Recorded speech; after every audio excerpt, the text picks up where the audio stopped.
Hey, so I was fiddling with the settings a bit more and I got it to sync mostly, so I don't have to press the beam finder anymore. And it's for the most part locking in onto the signal. Hey, hey. It's very, very sensitive given that this is all purely analog. But yeah, it's able to lock onto that square wave. Look at that. Look, hey! Oh, I'm very happy about this.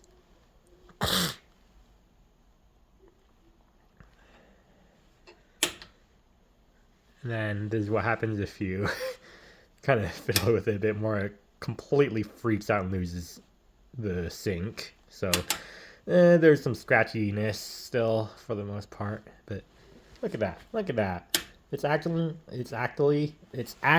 acting like a scope now. So I can change the position. Oh, that just freaked out there. Hey, there we go. Yeah, it's a little bit jank, but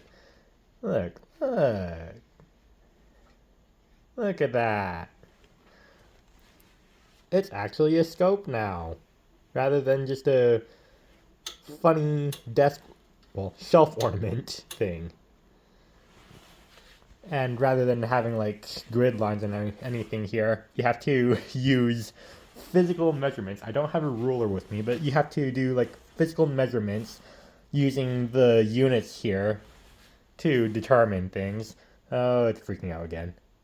Hey, there we go. Thank you. So yeah, you have to use physical measurements. This is the vertical, so you'd use a vertical ruler here to measure the height, and then use the units here per centimeter. And then same with the horizontal. I'm not entirely, well, actually, now that makes sense. So because the horizontal here is meant for this, I'm actually not quite sure in that case why the horizontal is affecting things if it's not attached to anything. I guess that's something to figure out eventually. But yeah, in this case, since I'm only using one channel, I would use this sweep instead to determine things. So let's see what would happen if I put that there. Okay, I'm not quite sure what's going on. But I would imagine that this is doing some sort of vertical thing.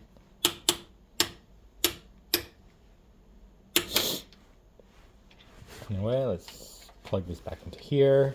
So that's acting for the most part okay. This is for like external triggering here.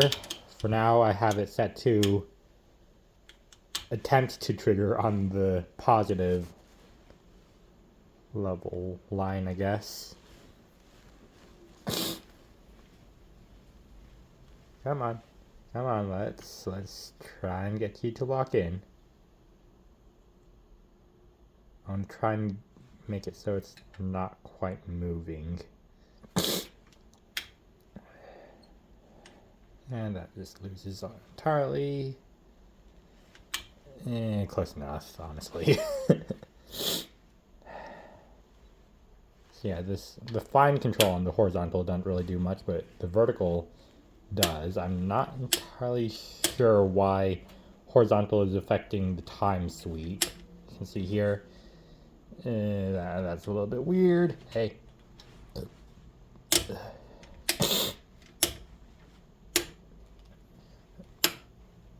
But yeah, it's a lot of just messing around, seeing how things work, stuff like that, for the most part. I do wish that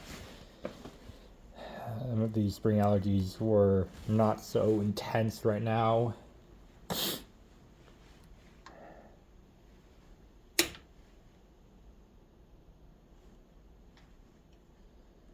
Look at that. And then beam finder, that's just beam finder. It finds the beam. And it like shrinks down.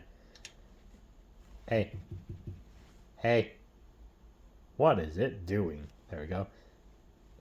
The beam finder just like shrinks down the visible area like that.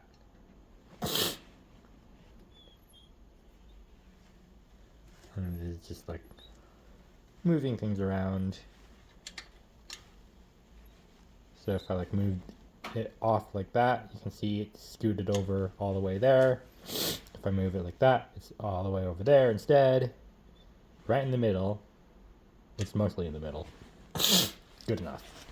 And then yeah, you can like change the focus as well here, because you know there's all analog stuff. You can change the intensity, so the brightness of what's on screen. It does get quite bright.